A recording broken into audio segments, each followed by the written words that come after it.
பட்டு போன்ற உலக்கேற்ற மொழி நெடுமொழியாக வைத்து வேறவர்ந்தால் இந்த உலக்கு மொழி அளவப்போம். ஓம் ஓம் ஜெய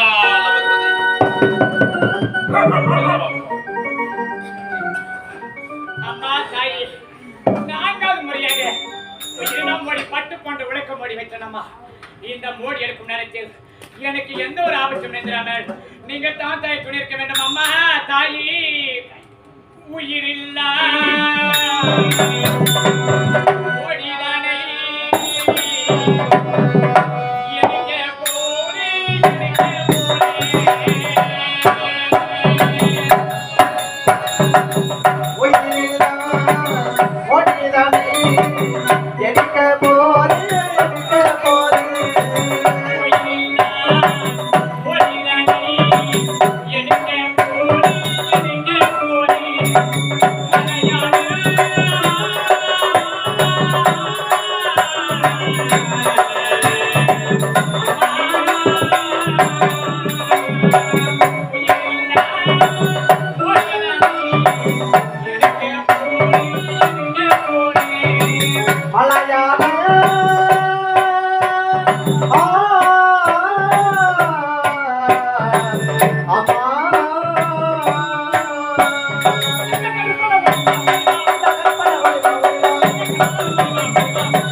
என்றால் அன்று நமக்கு வரம் கொடுத்தால இந்த பகவதி நமக்கு குணம் புரியாமல் என்ன செய்து பார்த்துட்டோட பாதம் பார்த்துட்டோம். கண்ணனை செய்து கொண்டிருக்கிறார்.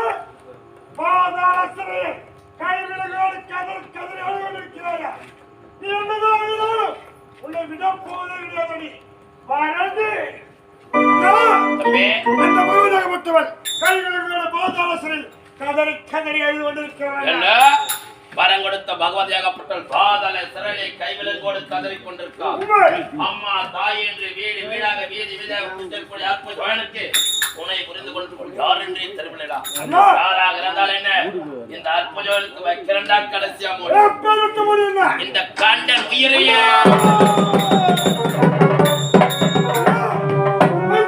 யார் என்று தெரியவில்லை. நீங்கள் வைக்கின்ற ஒவ்வொரு மொழியும் கரம் தொட்டி எடுத்துக் கொண்டே இருக்கிறார். உயிருக்கு ஏதாவது ஆபத்து நின்றால் தம்பி, என் உயிருக்கு ஒருபோதும் ஆபத்து நெருங்காது. அன்று விட்டிருக்கிறேன் வரா 7 கோடி இந்திர மந்திரனால் விட்டு கொடுவாங்க போகுது ஜாலம் மாயா ஜாலம் வீரமணிய ஜாலம் மோடி வைப்பது மோடி எடுப்பது. அது மட்டுமின்றி என்னோட உயிரையே அந்த அம்மனுடைய கலசத்திலே பதிவைத்திருக்கும் ஆத்ம ஜோயன். என் உயிரை இவன் தொட்டானால் இவன் இதயத்தில் தட்டனடா.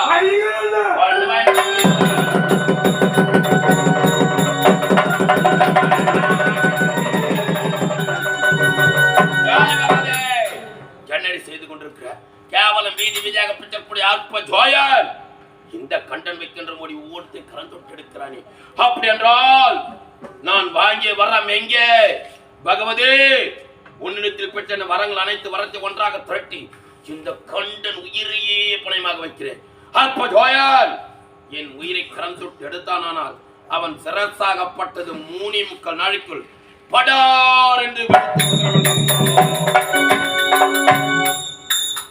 இந்த கலக்கத்தின் மொழியோடு இந்த மோடி வைக்கிற காட்சி முடியும். இதில் என்ன பண்ணுறாங்க, மனசு தான் முக்கியம். எல்லாத்துக்காக கூட நம்ம ஜிஹெச் போகிறோம், எல்லாருக்கிட்டையும் கூட்டம் இருக்குது. ஆனால் ஒரு டாக்டர்கிட்ட கூட்டம் இல்லை, பார்த்துருக்கலாம் இல்லையா? அவர்கிட்ட யாருமே இல்லை. அவர் என்ன முடிச்சிருக்காரு? அவர் சைக்காலஜி முடிச்சிருக்காரு, வேறு ஒன்றும் இல்லை. அந்த மனநோயினுடைய கண்டறிய தன்மை அவர்கிட்ட தான் இருக்குது. அவர் ஊசி கொடுக்க மாட்டார், மாத்திரை கொடுக்க மாட்டார், எதுவுமே கொடுக்க மாட்டார். ஆனால் அந்த மன இருப்பை பற்றி புரிஞ்சுக்கிற அவர் தானே, வேற ஒன்றும் கிடையாது. காதல் ஊசி கடைக்கோடி வராதுங்க. செத்து போன பிறகு அறுத்து போன ஊசி கொடுக்க இருக்கிற வரைக்கும் சந்தோஷமா இருக்கணும். அதான் வாழ்க்கை, வேற ஒன்றுமே கிடையாது. அதாவது முடியாண்ட மன்னரெல்லாம் கடைசியில் குடிசாமி எப்பொழுது தான் அந்த மாதிரி சரி, கடைசியில் அவனுக்கு நோய் சக்கரை நோய் வந்துருந்தா இல்லையா? என்ன பண்ணுறான்? வேறு வழியில் அந்த படத்துக்கு எவ்வளோ இருப்பாரு, என் உடம்புல எவ்வளோ இருப்பாரு தான் கேட்கணும். வேறு வழி கிடையாது. அந்த மனநிலைக்கு தள்ளப்படுகிறோம். அதனால் இருக்கிற வரைக்கும் இந்த சந்தோஷ வாழ்க்கை, யாருக்கிட்டையும் சண்டை இல்லாத பகை இல்லாத சந்தோஷமாக வாழணும். அதான் வாழ்க்கை. ஏன்னா தூங்குகிற வாங்குற மூச்சு துளி மாறி போனாலும் போச்சு. ஏன்னா தூங்கும்போது செத்துட்டு அப்படி செத்துன்னு சொல்ல முடியாது. நம்ம மரியாதை நடக்கலாம், ஆனால் நடக்கும். ஆனால் இருக்கிற வரைக்கும் சந்தோஷங்கள் வாழ்க்கை இதான் முக்கியம். மனமது செம்மையானால் மந்திரம் ஜெபிக்க வேண்டாம். இது திருமூலர் சொல்றாரு. அப்படிலாம் கிடையாதுங்க. அது வாழ்க்கையே இப்படித்தான். மனிதனுடைய வாழ்க்கையே கொஞ்ச காலம் தான். அந்த கொஞ்ச காலம் இருக்கிற வரைக்கும் சந்தோஷமா வாழ்ந்துட்டு போகணும். அதான வாழ்க்கை. இந்த கடைசியாக இந்த மோடி வைக்கிற காட்சி, களத்துக்கு மோடி வைக்கிற காட்சி முடிஞ்சு அதுக்கு அந்த ஆண்டு இந்த சூரசம்மாள் நடக்கிறது. அமைதியாக அமர்ந்து இந்த காட்சியை பார்க்கணும்.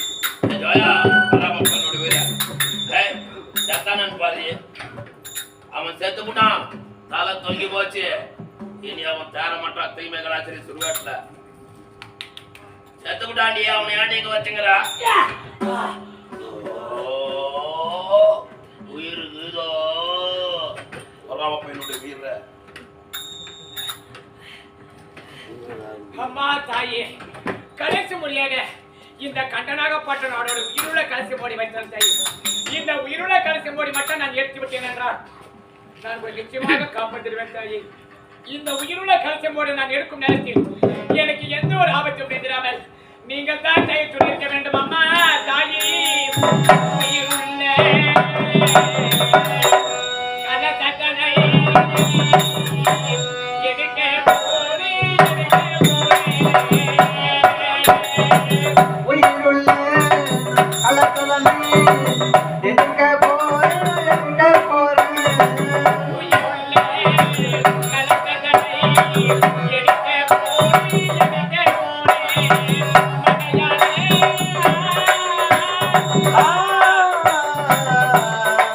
அம்மா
போனது